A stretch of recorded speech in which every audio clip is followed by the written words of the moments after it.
I'm divorced from my son's mom, and she took the easy way out of the financial arrangements. Basically, I got stuck paying for certain things, like our son's private school and extracurricular activities, where she's responsible for their health insurance and medical bills, and their nanny. She doesn't pay much for coverage, and our sons don't need medical care until now. Our son, Pear Tween, has a tooth growing from the roof of his mouth, and it needs to be removed quickly. It's not a simple procedure because he needs to be put under anesthesia, and we have to go to a pediatric oral surgeon. We eventually found a very good pediatric oral surgeon, and it'll come out to be $3,000. It's that much because dental insurance doesn't cover much, and an anesthesiologist is expensive. Half had to be paid when the appointment was confirmed, and half the day of the appointment. My ex is asking me if I was going half. I said, nope. The bill is your problem, not mine. This is what you wanted, remember? You spent the last few years with so few childcare expenses that you got used to it. She went on to say that she doesn't have that kind of cash lying around, and it doesn't make sense to put it on a credit card with interest rates. I told her to go sell blood. I don't care. And yes, I actually budgeted my money and can pay all of it, and it wouldn't be that big of a deal. She ended up having to take a loan from her credit union to pay for the surgery. Our son was always going to get his surgery, and there was no delay. Am I the idiot? Not the idiot for holding your wife to her side of the bargain. When you didn't pick up the slack for her, she found a way to do it herself. That's fine. And you two should probably have a conversation about big unexpected expenses. $3,000 isn't too bad from what your financial situations sound like. But if it were $30,000 or some other amount, neither of you could be expected to pay a loan without incurring significant hardship. You should have a plan now. She didn't want to put it on the credit card because of the interest? If the surgery was delayed in any way, it's her fault. How in the heck is the interest his problem? She chose to take on the occasional expenses, while OP got the guaranteed ones. I don't think he sounds like an idiot. But I do agree that this is the perfect time to discuss these things and review the agreement. Do you need to put in writing that your kid should have a better insurance plan? Or that your ex needs to start putting money into a health account? Maybe. You are the idiot. When you have a child with an ex, you are supposed to love your child more than you hate your ex. You're clearly doing the opposite. The well-being of your child should be more important to you than spitting on your ex. You're a bad parent. For the sake of your children, you two need to start acting like co-parents instead of squabbling toddlers. A nanny usually isn't an occasional expense and usually isn't cheap. Also, insurance and regular checkups aren't cheap either. Because I was this kid once, and believe me, he knows about the squabbling. His dad said what he did, and so on, and it's making him feel bad. Way to upset a kid who has to go through a scary procedure. OP, you're right about the money, but you must take a deep breath and lose the vitriol. There's no way it's not affecting your super cute son. Please don't put him through years of this. Disagree. Give an inch, she'll take a mile. They both knew she could pay with a credit card or a loan. She knew kids were expensive and needed medical appointments, so she should have always been saving for it. The lack of planning on her part isn't OP's fault. Yep. Everyone on here saying that you're the idiot is living in a dreamland. If you took their advice, your ex would stick you with everything. The bottom line is she figured it out and it got done. If you said he had never had the surgery, you would be the idiot. But sticking to your agreement and not wavering just because it's inconvenient for her is not bad. It's life. My late wife and I invested in a small winter cabin years ago. I'm the owner now after her passing. My son, 22, is getting married to his soon-to-be wife in a month. They had no money for a destination honeymoon. They could barely plan the wedding. He asked if they could spend their honeymoon in my winter cabin, and I agreed, but under the condition that they pay me. He acted shocked and tried to argue that it was his mom's cabin too, but I pointed out how I'm the owner now and that I pay to maintain it. He got upset and accused me of being materialistic and selfish after I'd already been unhelpful with the wedding. I told him I did the same thing with his aunt, and it wasn't personal. He left with his fiancée and told the family about it. Now I'm being scolded left and right, told to let him use the cabin, and shamed for asking for money. Edit. I already gave their wedding gift and told him a million times that getting married so soon was not a good idea, but he refused my advice and had no regard for my opinion on the situation. You are the idiot. It's your son for his honeymoon. Are you going to charge your son? Honestly, when you never hear from him, rarely see him, and have no relationship with any future potential grandchildren, I want you to remember this moment, the moment when you typed all that out and found nothing wrong with charging your son to use your family cabin. I wish you good luck, my friend, especially when you're much older and maybe need help from your family. Life is long, and the arc of the moral universe, as they say, bends towards justice. If you genuinely want to resolve this, apologize to your son. Tell him how happy you'd be to have him use your cabin, and that you know it would have made his mother happy to know that he would be beginning his married life there. It wasn't personal. It is entirely personal and based on the disapproval of the marriage. I'd love to know why you won't gift to stay at the cabin for your son, who just got married. Do you not like him? Is your greed more important than your child? Did he poop in your cornflakes? You pay to maintain the cabin, whether it's in use or not. You could have done a nice thing for your son that cost you nothing and still tried to stiff him. Oh boy, sounds like a dad who'll find a new wife and rewrite his will to leave everything to her and any future kids. He should just plan on never seeing any grandkids, although it sounds like he wouldn't want to anyways. I hope he comes to regret everything when he's older. The "it's my mom's cabin too" suggests that he's not a full father, like a stepdad that hasn't taken full fatherhood status in his own mind. He says son, but he really means my late wife's son. All the emotions make more sense to me that way. OP, if I were your late wife, seeing you treat my baby that way, I'd be rolling over in my grave and spending every minute haunting your butt. My wife, 39, and I, 41 male, have been married for 7 years. We have 2 kids of our own, a young child and a preschooler, and my wife has a daughter, Mary, from a previous relationship, teen.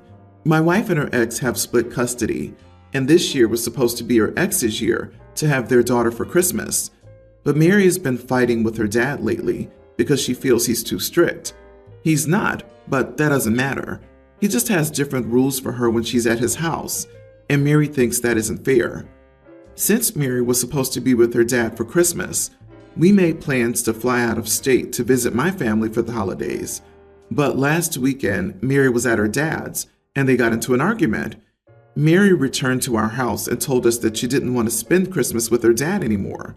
My wife immediately jumped to say that Mary could just come with us instead. But it wasn't that simple.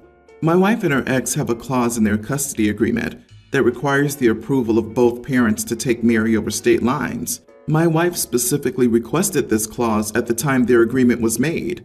We've asked for and gotten Mary's dad's approval for vacations and vice versa.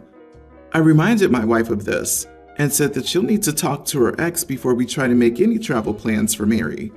She called her ex, and he said he still wants Mary to spend Christmas with him and that he wants to try and talk to her to smooth things over.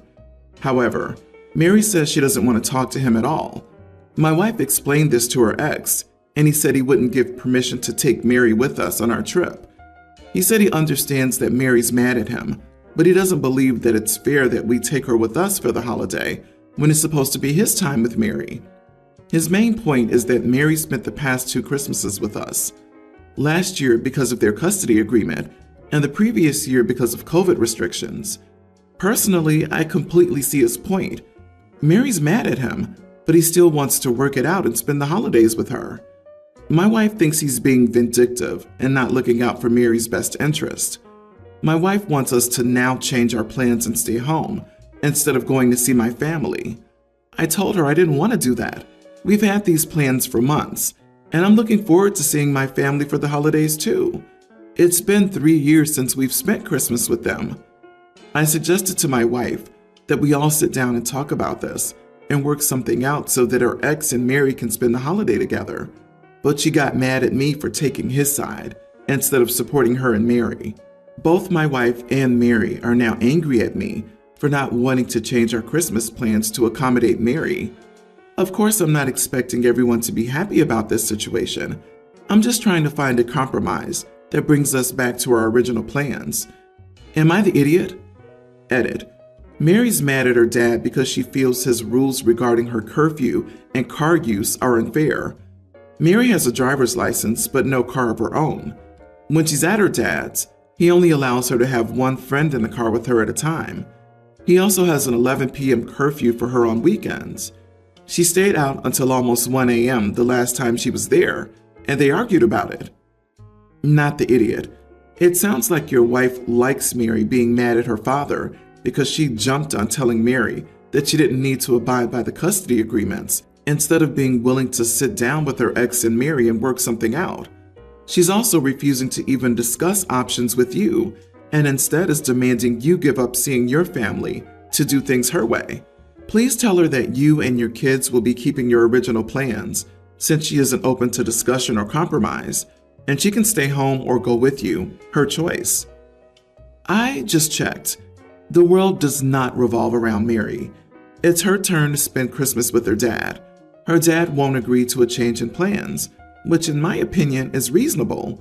Her dad has done nothing wrong other than have a few rules that Mary doesn't like, and you and your wife have already made plans that don't include Mary. Mary can just suck it up, in my opinion. In 2 years, she can do what she wants. For context, my sister can stay here. Her dog cannot.